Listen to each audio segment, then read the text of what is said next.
শুধুমাত্র 200 থেকে 300 টাকার মধ্যে যদি এমন একটা ড্রেস বানিয়ে নেওয়া যায় তাহলে কেমন হয় বলুন তো। হ্যাঁ, সত্যি আমি কিন্তু 200 থেকে 300 টাকা মাত্র খরচ করে এই ড্রেসটা বানিয়ে নিয়েছি।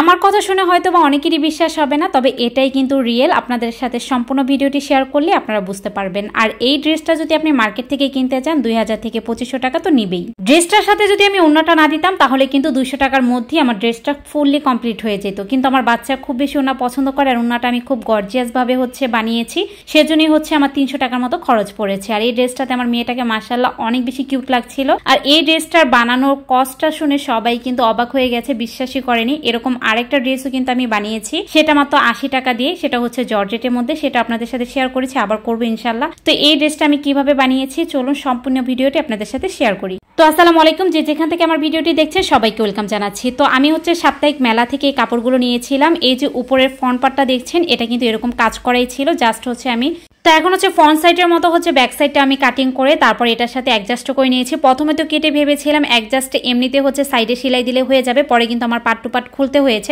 কারণ এই ড্রেসটা একটু আমার বাচ্চা থেকে লং হচ্ছিল আর লং ড্রেসটা কিন্তু ভালো লাগবে না, সেজন্য আমি কিন্তু এই নিচে লেসটাকে কেটে তারপর আবার উপরে উঠিয়ে দিয়েছি। তো দেখতেই পাচ্ছেন আমি কিন্তু ফ্রন্ট সাইডের মতো কিন্তু ব্যাক সাইডটাও মাপে কেটে নিয়েছি। আর এখন গলার মাপটাও দিয়ে নিয়েছি, গলাটাও কেটে নেব।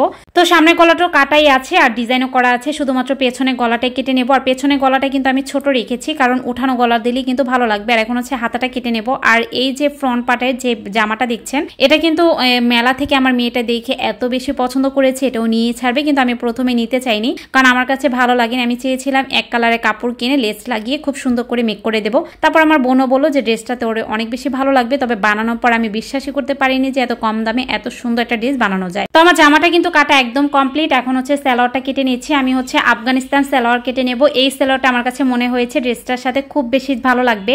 তো উপরে এটা আমি রাবার যে দিব সেই অংশটা মেপে নিয়েছি, তারপরে নিচের পায়ের অংশটাও মেপে নিয়েছি, মানে লং আমি কতটা রাখতে চাচ্ছি সেটাও মেপে নিলাম। আর এখন হায়ার অংশটাও মেপে নিয়েছি। আর এখন আমি স্কেল দিয়ে সোজা করে দাগ দিয়ে তারপর মাপ অনুযায়ী কেটে নেব। যারা কাটিং জানেন তারা তো জানেনই, আর তা না হলে কিন্তু দেখলেই ভালো মতো বুঝতে পারবেন। এটা 5 বছর প্লাস 6 বছরের বাচ্চাদেরও কিন্তু এই মাপেই বানিয়ে পড়াতে পারবেন।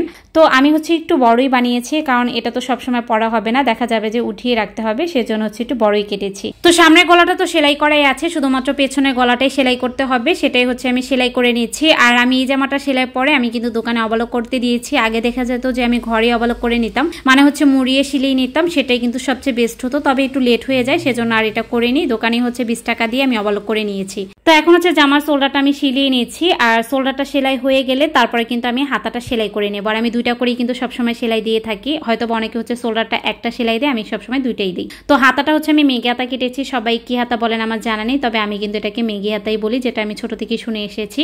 হাতাটা লাগানোর পরে কিন্তু আমি বডির মাপে সাইডটাও সেলিয়ে নিচ্ছি। আর এভাবে সেলার পরে আমি আমার সাইড ফাড়াটা আমার কাছে মনে হয়েছে যেন ভালো লাগছে না, সেটা আবার ছুটিয়ে তারপর কিন্তু সাইড ফাড়াটা আমি এমনি নর্মাল জামার মতোই সেলাই করে নিয়েছি। তারপর দেখলাম যে বডিটা ঠিক আছে কিনা, যে বডির মাপটা একদমই ঠিক আছে। এখন সাইড ফাড়াটা আমি সেলাই করে নিয়েছি। আর এটা সেলাই করলে কিন্তু আমার জামাটা একদম ডান। তো আমি সবসময় যেভাবে সেলাই করি আজকে একটু ভিন্নভাবে সেলাই করেছি।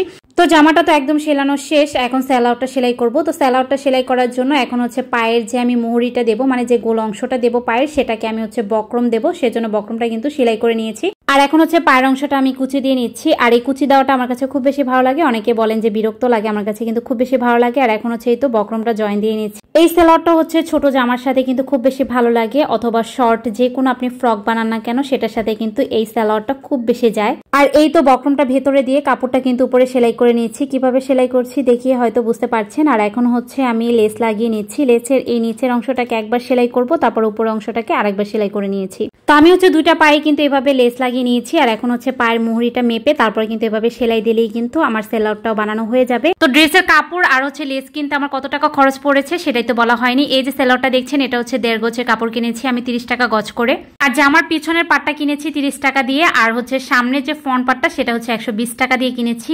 তো জামার কাপড়ে আমার দাম পড়েছে মাত্র 150 টাকা, আর সালোয়ারের কাপড়ের দাম পড়েছে 45 টাকা। অন্যান্য নেট কাপড়টা কিনেছি আধা গজ 50 টাকা দিয়ে। আর 3 গজের মতো আমার লেচ লেগেছে, আর লেচের দাম ছিল মাত্র 20 টাকা করে। ড্রেসটাতে আমার মেয়েকে কেমন লাগছে অবশ্যই কমেন্ট করে জানাবেন। আর আজকের ভিডিওটি আপনাদের কাছে কেমন লেগেছে সেটাও জানাবেন।